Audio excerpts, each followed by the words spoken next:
Perdí mi trabajo un lunes por la mañana. El viernes siguiente, solo 3 días después. Mi esposo me dijo que a partir de ahora íbamos a dividir todo 50 y 50. Ni un día más, ni una semana para asimilarlo. 3 días. Ese fue el margen que Álvaro Montoya necesitó para transformar nuestro matrimonio en una ecuación. Estábamos sentados en el comedor de nuestro ático en el barrio de Salamanca. Mármol blanco bajo las manos, silencio caro flotando en el aire, esa clase de quietud que no calma, sino que aprieta el pecho. La luz de la mañana entraba por los ventanales como siempre, pulida, perfecta e indiferente. Álvaro deslizó un documento hacia mí con el mismo gesto preciso con el que cerraba acuerdos millonarios en Montoya Capital. Sin emoción. Sin prisa. Sin mirarme a los ojos. El acuerdo, dijo. Para organizar las cosas de manera justa. Bajé la vista. El título ocupaba media página, impreso con una tipografía sobria. Casi elegante, acuerdo de reestructuración financiera doméstica. Sentí como el café se me enfriaba entre los dedos mientras pasaba la primera hoja. Cláusulas. Subapartados. Tablas. Todo perfectamente ordenado. Gastos del hogar. Uso de espacios comunes. Servicios. Aportaciones mensuales. Incluso una fórmula para calcular consumo proporcional dentro del piso. Nuestro matrimonio reducido a columnas y porcentajes. A partir de ahora, continuó Álvaro destapando su pluma Montblanc. La misma que yo le había regalado por nuestro 5º aniversario, cada uno se hace cargo de lo suyo. 50 y 50. Yo me ocuparé de mí. Tú de ti. No levanté la voz. No lloré. No pregunté si hablaba en serio. Simplemente lo miré. 8 años de matrimonio pasaron por mi cabeza en un segundo, comprimidos, silenciosos. Yo acababa de quedarme sin trabajo hacía exactamente 3 días. Y él ya había consultado a un abogado para dividir nuestra vida como si fuera una sociedad en proceso de liquidación. ¿Mandaste redactar esto sin hablarlo conmigo? Pregunté despacio, pasando las páginas con cuidado. Quería tener un marco claro, respondió, ajustándose el anillo de su promoción universitaria. Ese gesto nervioso que siempre hacía cuando creía tener la ventaja. Es más eficiente así. Eficiente. En el mundo de Álvaro, todo debía ser optimizado. El tiempo, el dinero. Las personas. La eficiencia lo había llevado lejos en las finanzas. Pero lo había vuelto incapaz de entender porque yo lo miraba como si acabara de revelar a un desconocido sentado frente a mí. Pensé en el lunes anterior. Cuando aún creía que mi mayor problema era una reunión inesperada en la oficina. Pensé en cómo había vuelto a casa ese día, con la noticia del despido todavía fresca. Y en cómo él había reaccionado con una calma quirúrgica, preguntando primero por la indemnización y después por cuánto tiempo podría sostenerse la casa con un solo ingreso. En ese momento no lo vi claro. Hoy sí. Somos socios, dijo entonces señalando el documento. Esto solo formaliza lo que siempre debió ser. Leí una cláusula al azar. Alquiler dividido. Servicios prorrateados. Espacios compartidos con coste calculado. Todo medido. Todo cuantificado. Todo frío. Mi matrimonio convertido en una hoja de cálculo. Respiré hondo. Sentí el peso del silencio, el mármol bajo mis brazos, la distancia exacta que nos separaba en esa mesa que habíamos elegido juntos en Italia. Cuando aún creía que el amor no necesitaba contratos.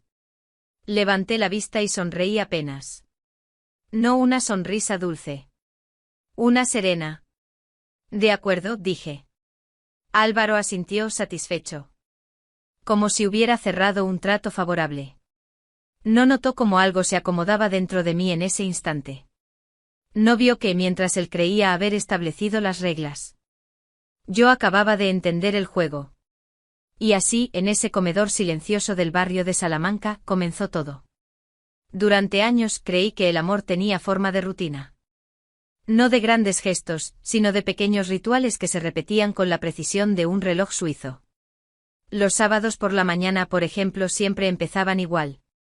Yo me levantaba antes que Álvaro, caminaba descalza sobre el suelo frío del ático y preparaba el desayuno mientras la ciudad despertaba lentamente al otro lado de los ventanales. Huevos a la temperatura exacta que a él le gustaban, café fuerte sin azúcar, servido en su taza favorita. El Financial Times abierto sobre la mesa. Doblado justo en la sección de mercados. Él aparecía después, impecable incluso en ropa de casa. Me daba un beso distraído en la mejilla y se sentaba a leer mientras yo terminaba de organizar la mesa. A veces comentaba alguna noticia, una fusión. Un movimiento interesante en Asia. Yo escuchaba, hacía preguntas, aportaba ideas que luego, semanas más tarde, reaparecían en sus presentaciones como si hubieran nacido en su cabeza. Nunca me molestó. Pensaba que eso también era amor, compartir, sumar, apoyar sin reclamar autoría. Con el tiempo esos rituales se expandieron. Las cenas con clientes importantes, donde yo me encargaba de que todo fluyera sin esfuerzo. Sabía qué vino pedir. Cuándo intervenir en una conversación y cuándo desaparecer elegantemente para que Álvaro brillara. Recordaba nombres, aniversarios. Detalles personales que luego se convertían en ventajas estratégicas para él. Escribía notas de agradecimiento, elegía regalos. Mantenía viva una red social invisible que sostenía su imagen pública con una naturalidad que parecía espontánea, pero no lo era. En eventos benéficos y reuniones exclusivas. Yo era la esposa perfecta. Sonrisa medida, comentarios oportunos, presencia impecable. Nunca fue una carga, o eso me decía. Me sentía parte de algo más grande. De un proyecto común. Mientras Álvaro ascendía en Montoya Capital, yo ajustaba mis horarios, rechazaba oportunidades. Reorganizaba mi vida profesional para que la suya avanzara sin fricciones. Pensaba que eso era lo que hacían las parejas, adaptarse, turnarse, sostenerse. Ahora, sentada frente a un contrato que ponía precio a cada gesto, esa memoria empezó a resquebrajarse. De pronto, todo adquirió otro significado. Las horas invertidas. Las decisiones postergadas, la energía emocional gastada en cuidar una imagen que no era la mía. No había sido solo amor. Había sido trabajo. Trabajo constante, silencioso. No remunerado. No hubo una explosión emocional. Ningún llanto repentino ni reproches. Solo una grieta interna, discreta pero profunda. Como cuando algo se rompe sin hacer ruido y tardas unos segundos en darte cuenta de que ya no funciona igual. Comprendí que lo que yo había llamado amor durante años, para Álvaro siempre había sido eficiencia. Una estructura cómoda que ahora, ante la mínima amenaza, estaba dispuesto a reconfigurar. Miré de nuevo el comedor. El mármol, las sillas perfectamente alineadas, el silencio calculado. Todo seguía igual, pero ya no era lo mismo. El pasado idealizado se desvanecía lentamente, reemplazado por un presente frío y contractual donde los sentimientos no tenían casilla asignada. Y fue ahí, en esa transición silenciosa entre lo que creí y lo que era, donde sentí el primer quiebre real. No fue rabia. Fue claridad. Una que ya no iba a desaparecer.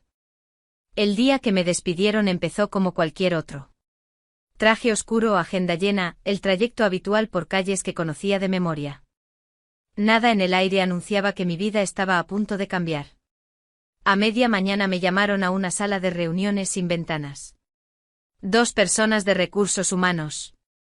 Sonrisas ensayadas, una carpeta sobre la mesa. La palabra que repitieron fue reestructuración, dicha con esa neutralidad que pretende suavizar lo irreversible. No hablaron de mi desempeño. No podían. Me dijeron que el contexto del mercado exigía decisiones estratégicas, que mi aportación había sido valiosa. Que la empresa me deseaba lo mejor. Firmé documentos sin emoción, escuché cifras, asentí. Todo fue correcto, educado, impersonal. Cuando salí del edificio, Madrid seguía funcionando con la misma indiferencia elegante de siempre. Nadie se detuvo. Nadie notó nada. Volví a casa antes de lo habitual. Álvaro estaba en su despacho, rodeado de pantallas con gráficos en movimiento. Me quedé unos segundos en el umbral observándolo. Teclaba con precisión, concentrado. Como si el mundo fuera exactamente el tamaño de esos números. Carraspeé suavemente. Me han despedido, dije. Sus dedos se detuvieron. 2 segundos. Exactos. Luego siguieron moviéndose. ¿Indemnización?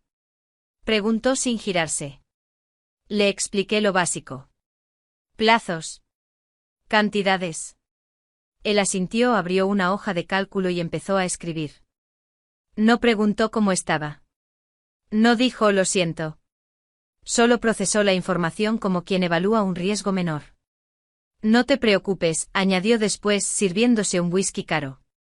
Uno de esos que solo habría en días importantes. Veremos cómo ajustarnos. Ajustarnos. Esa palabra se quedó flotando entre nosotros. Lo vi revisar nuestras cuentas. Hacer cálculos rápidos. Entendí incluso entonces que mi despido no era una pérdida emocional para él, sino una variable nueva en su sistema. Esa noche propuso salir a cenar. Dijo que nos vendría bien hablar con calma. Acepté, aún con la esperanza ingenua de que ese espacio fuera para nosotros. Elegimos un restaurante discreto. De esos donde el servicio es impecable y las conversaciones no se escuchan. Me puse el vestido negro que a él le gustaba. El que siempre decía que me hacía ver segura. Pero no fue una cena de pareja. Fue una reunión. Álvaro habló de escenarios, de plazos, de sostenibilidad financiera. Usó el mismo tono que empleaba con sus socios. Yo escuchaba, sentada frente a él, mientras comprendía que no estaba compartiendo una preocupación, sino presentando un plan. En un momento levantó la vista y dijo la frase que terminó de encajar todo. Mi padre siempre decía que la dependencia debilita. Lo dijo sin dureza. Como una verdad heredada. Su padre, un hombre admirado en los círculos financieros, que había construido su imperio sin concesiones y sin mirar atrás. Álvaro lo citaba como si fuera una máxima incuestionable. En ese instante vi su verdadero rostro con claridad. No el esposo, sino el ejecutivo. No el compañero, sino el estratega. Yo no estaba frente a un hombre preocupado por su esposa, sino frente a alguien evaluando cómo minimizar el impacto de un activo en riesgo. Terminé mi copa en silencio. Algo se acomodó dentro de mí. Ya no quedaban dudas. La herencia tóxica no era solo una historia familiar. Era la base sobre la que Álvaro había construido todo. Incluso nuestro matrimonio. Mientras Álvaro me explicaba el contrato como si yo fuera una clienta más, algo dentro de mí se ordenó. No fue calma, fue enfoque. Recordé quién era antes de convertirme en la esposa perfecta, antes de ajustar mi vida a la suya. Yo me había especializado en auditoría forense. Mi trabajo consistía en seguir rastros, leer entre líneas, encontrar lo que otros preferían ocultar detrás de cifras limpias y palabras elegantes. Había pasado años demostrando que los números también mienten cuando se les pide. Volví a mirar el documento. Cada cláusula estaba escrita con precisión quirúrgica. No era un impulso, era un plan. Álvaro había pensado en todo: gastos, servicios, uso del espacio, aportaciones mensuales. Incluso había una fórmula para calcular el coste de las zonas comunes del ático. El mensaje era claro: desde ese momento, yo era una variable. Si estás de acuerdo. Firma aquí, dijo señalando el último folio con su pluma. No discutí. No pedí tiempo. No intenté negociar. Tomé la pluma con la mano firme y firmé. Mi nombre completo. Con la misma caligrafía que había usado durante años en informes complejos y declaraciones delicadas. Mientras lo hacía, noté su satisfacción inmediata. Esa pequeña relajación en los hombros de alguien que cree haber cerrado el trato del día. Perfecto, murmuró, ya más pendiente de su teléfono que de mí. Fue entonces cuando empecé a observar de verdad. Mientras él revisaba correos, yo pasé las páginas con calma, como si solo estuviera asegurándome de no haber olvidado nada. En realidad, estaba memorizando estructuras, detectando patrones, marcando mentalmente las cláusulas más sensibles. Cuando terminé, saqué el móvil con un gesto natural y tomé una foto de la primera página. Luego otra. Y otra. Una imagen clara de cada hoja, de cada firma. De cada apartado. Sin prisa. Sin esconderme. Álvaro no levantó la vista. Confiaba demasiado en su propia seguridad para sospechar. Guardé el teléfono y respiré hondo. No sentí alivio ni miedo. Sentí determinación. Esa que aparece cuando dejas de reaccionar y empiezas a decidir. Fui al dormitorio y me senté en el borde de la cama. Miré la pantalla del móvil unos segundos antes de escribir. Elegí el contacto de Clara, mi hermana. Ella nunca había confiado del todo en Álvaro. Siempre había sido prudente. Incluso distante. Yo, en cambio, había defendido nuestro matrimonio con convicción. Escribí solo 2 palabras: tenías razón. La respuesta llegó casi de inmediato. ¿Qué pasó? No contesté. Aún no. No era el momento de explicar, sino de actuar. Volví al comedor.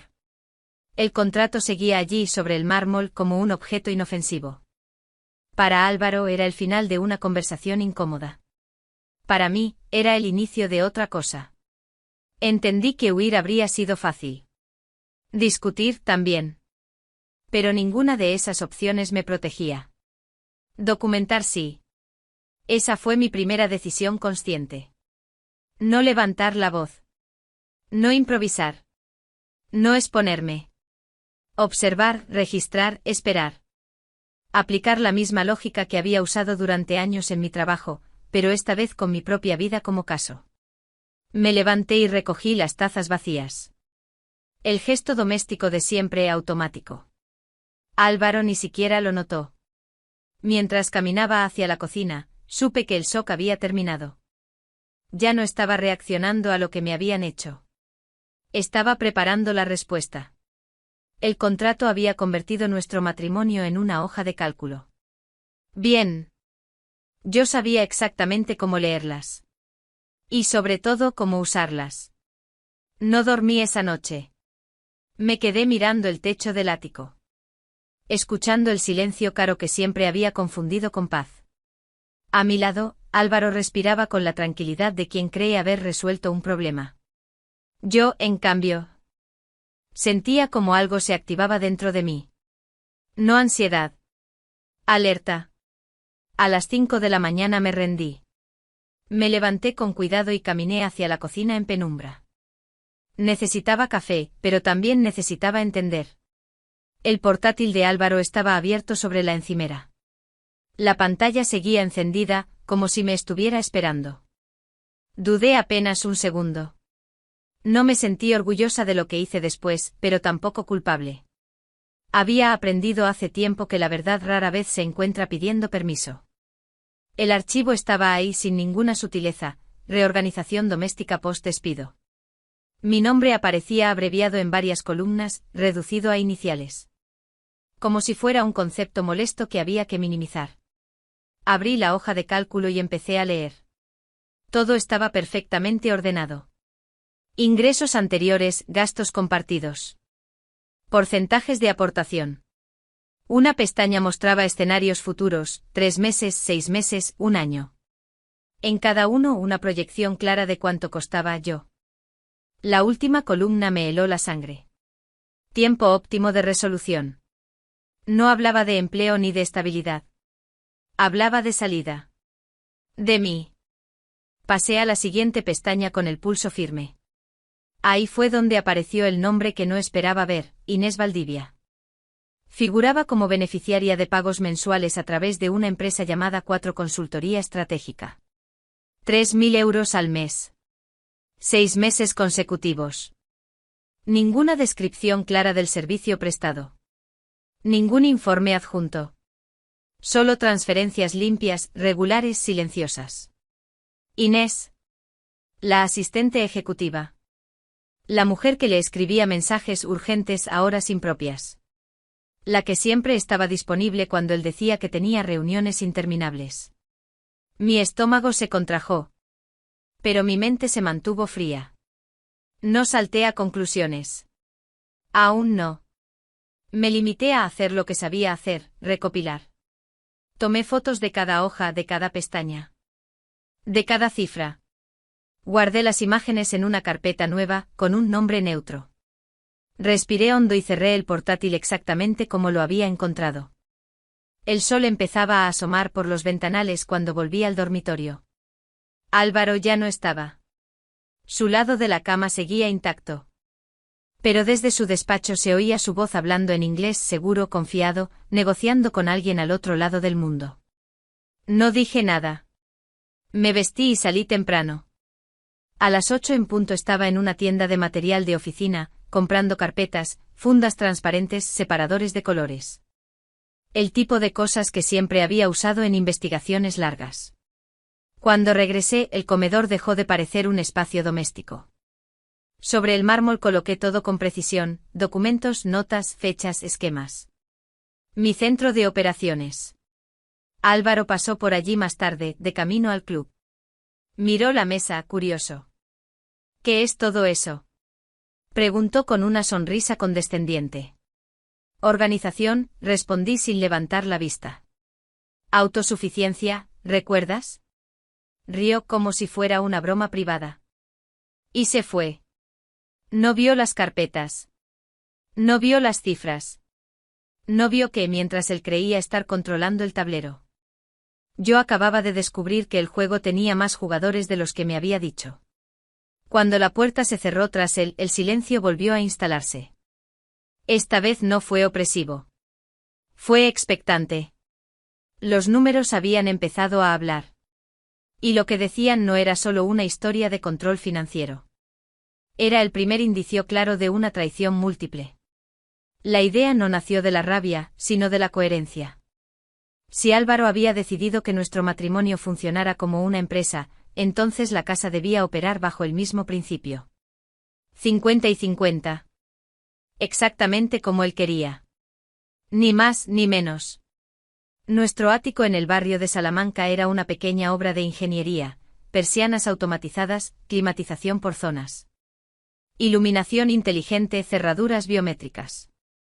Álvaro adoraba ese sistema. Había pasado semanas configurándolo, orgulloso de tener el futuro en casa.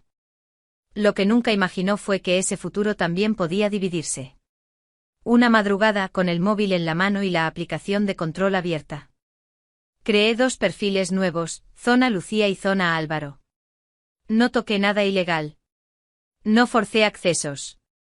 Me limité a reasignar permisos. Mi zona funcionaba con normalidad. La suya también. Con ciertas optimizaciones. Las áreas comunes, según el contrato, requerían autorización compartida. Transparente. Justo. Contractual. A la mañana siguiente. Fingí dormir cuando sonó su alarma. Lo escuché levantarse, caminar hacia el baño y abrir la ducha. Hubo silencio. Luego un murmullo irritado. Después, agua. Fría. Muy fría. ¿Lucía? Llamó desde el baño. Algo no va con el agua caliente. La mía funciona perfectamente, respondí estirándome. Quizás sea un ajuste de eficiencia energética. Escuché un golpe suave, como de alguien cerrando el grifo con más fuerza de la necesaria. Sonreí sin culpa. En la cocina, el espectáculo fue mejor. Álvaro miraba la cafetera como si lo hubiera traicionado. Pulsaba botones. Nada. No conecta, dijo incrédulo. Está en mi zona, expliqué con calma. Pero tienes la tuya en el despacho. Se refería a una cafetera básica que yo había comprado años atrás para visitas. La miró con desprecio. Como si le hubiera ofendido personalmente. Esto es absurdo. Es el acuerdo, respondí sirviéndome café. Autosuficiencia. Salió dando un portazo suave. De esos que intentan parecer dignos. Lo escuché maldecir cuando la cafetera barata empezó a burbujear con un ruido poco elegante. No era venganza. Era demostración práctica. Ese día decidió hacer la compra. Dijo que así organizábamos mejor los gastos. Lo observé desde lejos en el supermercado, perdido entre estanterías. Comparando precios con gesto ofendido. Eligió productos caros sin entender por qué lo eran. Pagó una cifra ridícula para una sola persona, y volvió cargado de bolsas como si hubiera ganado una batalla. El problema fue al día siguiente, cuando intentó prepararse el desayuno. Abrió su parte del frigorífico y se quedó mirando la carne cruda, los ingredientes sofisticados que no sabía usar. Intentó acceder a mis recipientes preparados. Probó contraseñas, fechas, palabras que alguna vez significaron algo. Nada funcionó. Terminó pidiendo comida a domicilio. Llegó tarde a una reunión importante. No dije nada. El contrato hablaba solo. Ese sábado llegó Clara, mi hermana. Aparcó su coche antiguo junto al Tesla de Álvaro en el garaje. El contraste era casi cómico. Entró al ático y se quedó quieta al ver la línea invisible que dividía el espacio. Dos luces distintas. Dos ambientes opuestos. ¿Qué has hecho?, susurró. Cumplir el acuerdo, respondí abrazándola. Recorrimos mi zona. Calidez. Plantas. Orden. En la suya, tonos fríos, silencio, una sensación de oficina fuera de horario. Clara me miró con una mezcla de preocupación y admiración. Esto no es normal. Tampoco lo era cobrarme por existir, contesté. Esa noche, mientras Álvaro comía cereales frente a su portátil, yo cené tranquila. No celebré. No provoqué. Me limité a observar cómo su idea de justicia empezaba a mostrar grietas. La guerra del 50 y 50 no necesitaba gritos. Solo reglas claras y un espejo bien colocado. Y por primera vez desde que todo empezó, sentí algo parecido a alivio. Tenso, sí. Pero real. No salí a buscar pruebas con la intención de confirmar una sospecha romántica. Salí a verificar un patrón. Aprendí hace tiempo que la intuición es útil. Pero la evidencia es definitiva. Así que una mañana, cuando Álvaro dijo que tenía una reunión temprana, esperé 10 minutos y tomé mi abrigo. Nada dramático. Nada apresurado. Discreción absoluta. Lo seguí a distancia. Madrid estaba en su ritmo habitual, tráfico medido, cafés abriendo, ejecutivos caminando con prisa contenida. Álvaro aparcó cerca de un edificio moderno, de esos que presumen de consultoras y despachos creativos. No entró solo. Inés Valdivia apareció pocos segundos después.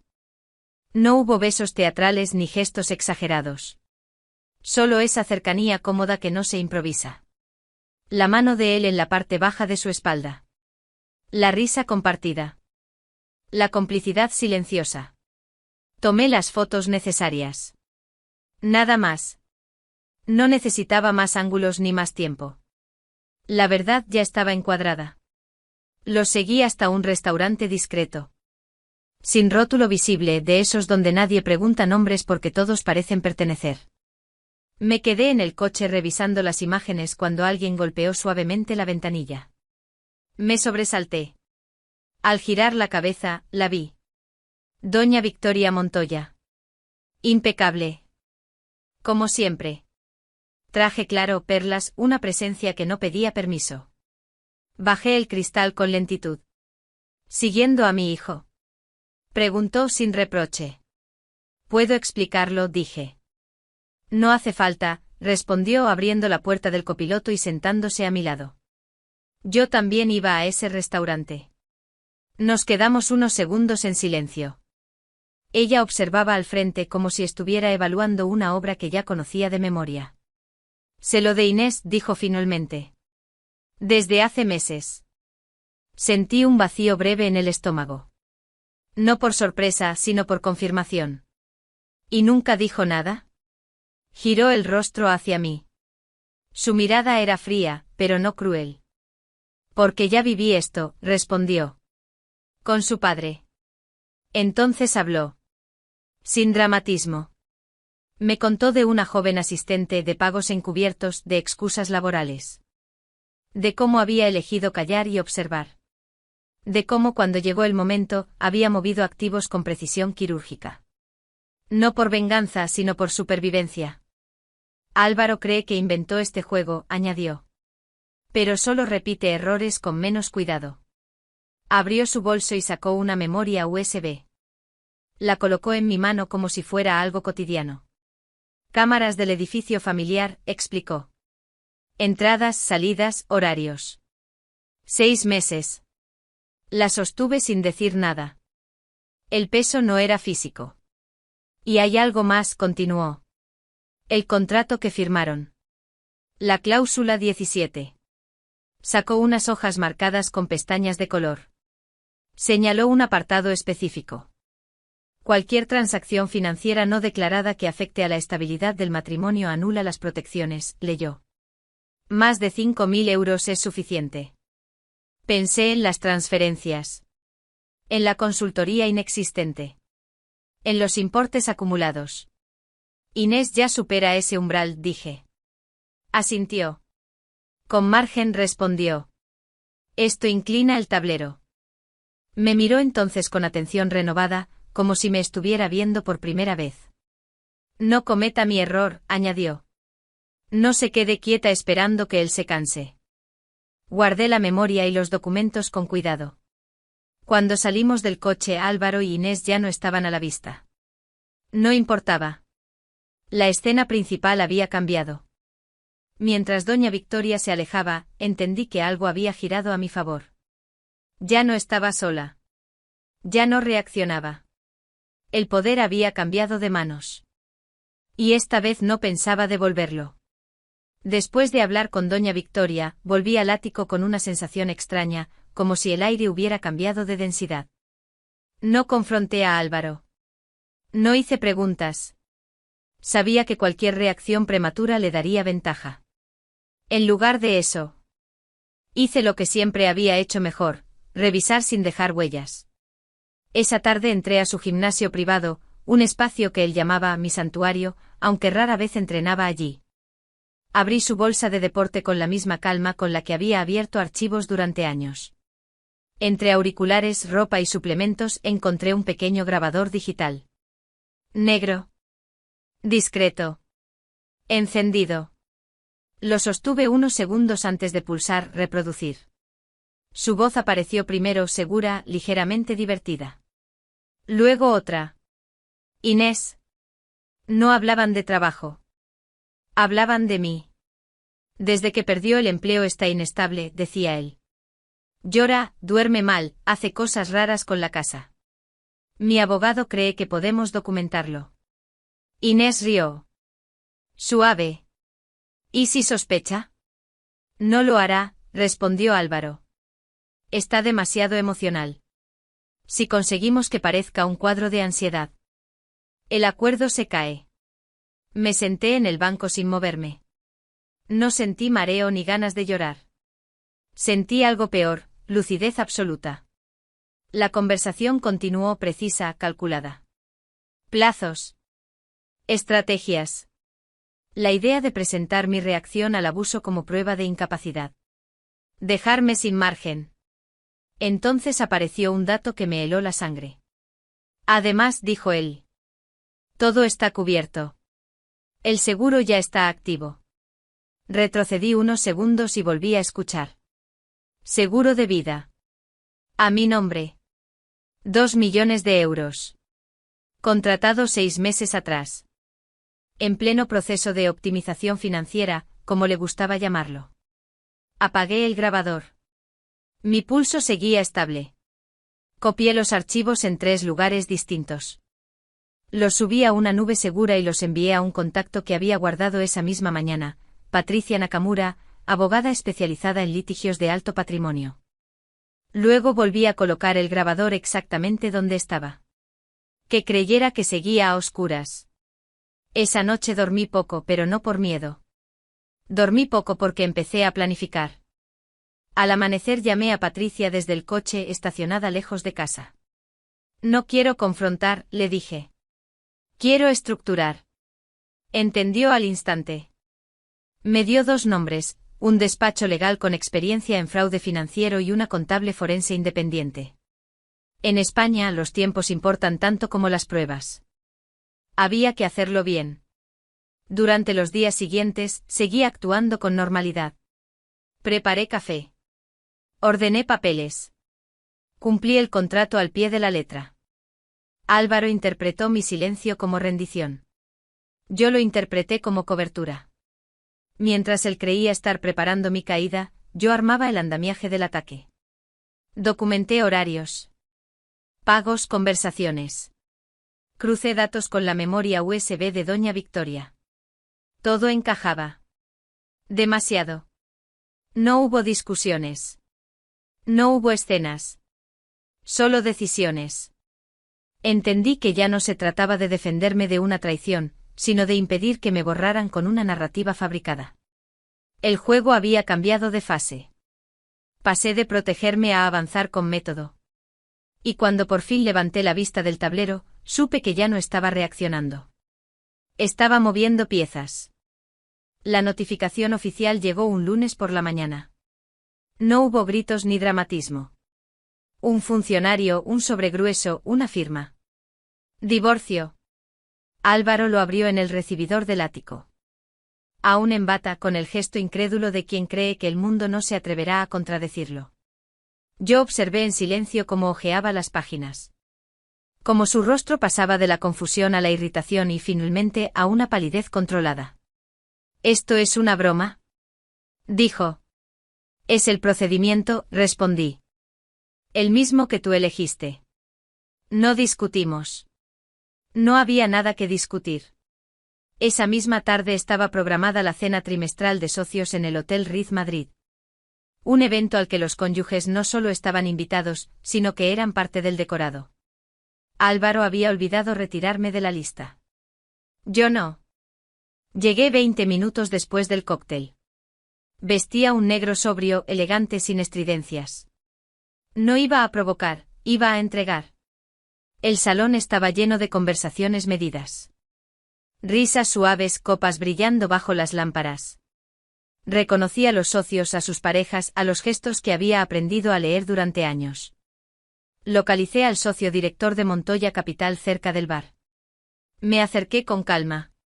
Necesito hablar con usted en privado, dije. No se sorprendió. Quizá ya esperaba algo. Le entregué el sobre con las pruebas, transferencias a una consultoría inexistente, fechas, importes, la cláusula contractual subrayada. No levanté la voz.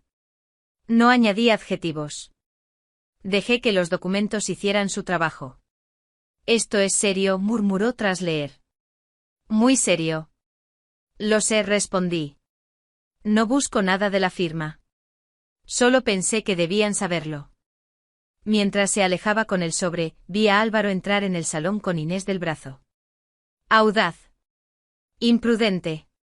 Varias miradas se giraron. El murmullo cambió de tono.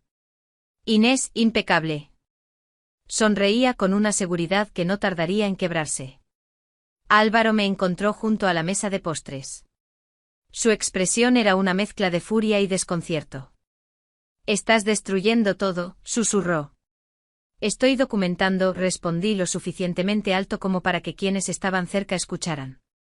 Hay una diferencia. Antes de que pudiera decir algo más, el salón se quedó en silencio. Doña Victoria Montoya apareció en la entrada, impecable como siempre. Acompañada por un hombre con traje oscuro y carpeta bajo el brazo.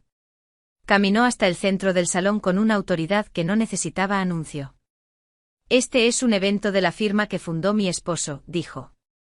Y vengo en mi calidad de administradora del patrimonio familiar.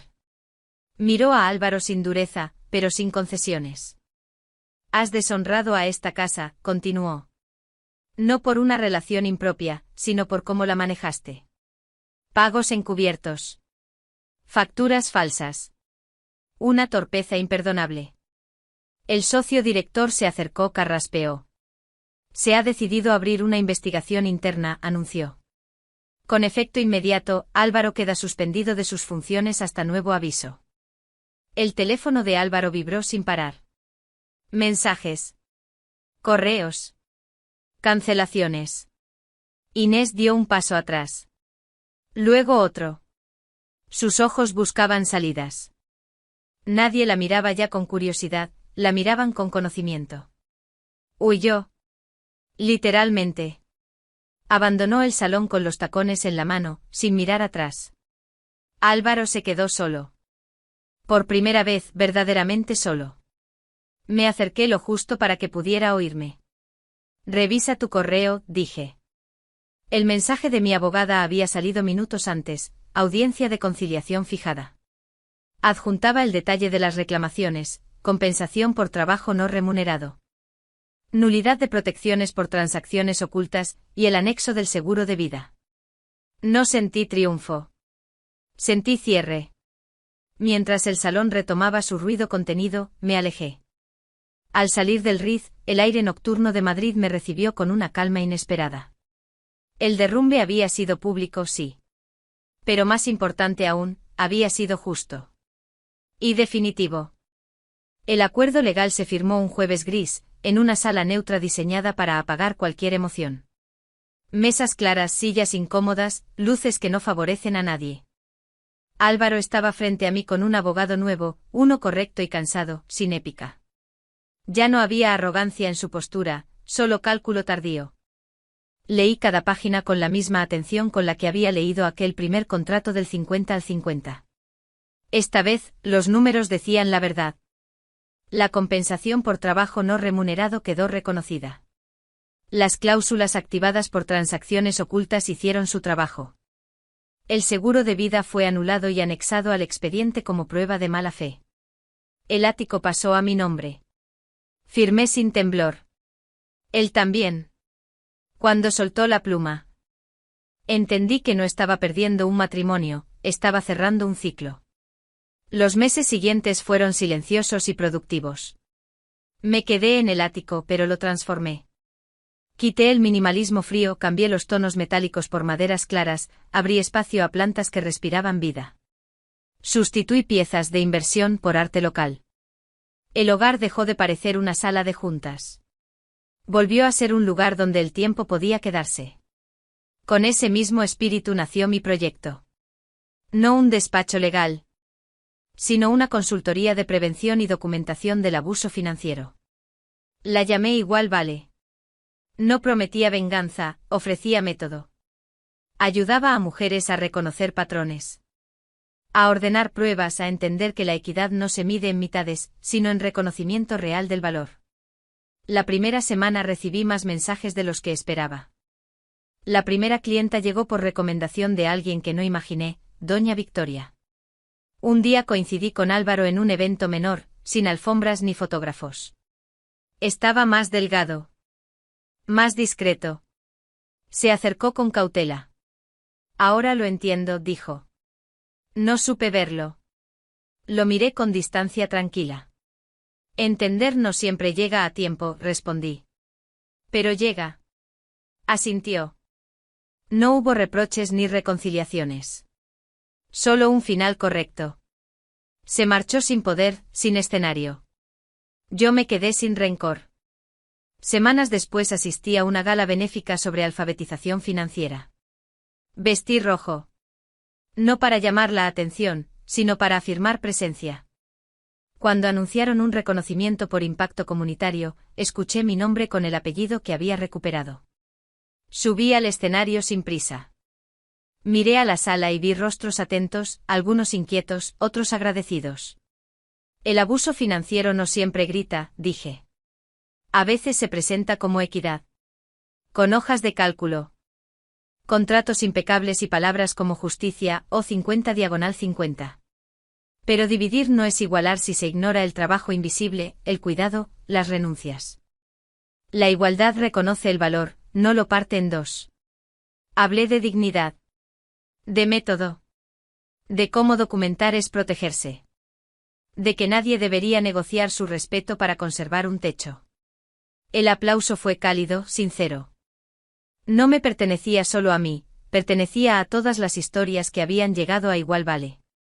Esa noche al volver a casa, preparé té y me senté junto a la ventana. Madrid respiraba calma. Pensé en la mujer que había firmado aquel primer contrato sin discutir. No la juzgué. Le agradecí. Observó cuando debía observar. Y ese fue el inicio. Hoy sé algo con certeza, La verdadera igualdad no se mide en porcentajes. Se mide en dignidad intacta. En reconocimiento del trabajo real, en la libertad de decidir sin miedo. Si alguien intenta venderte equidad mientras te borra, no es equidad. Es control con buen traje. Cerré la ventana, apagué las luces y dejé que el silencio hiciera su parte. No había triunfos que exhibir. Había una vida en orden. Y eso aprendí, vale todo.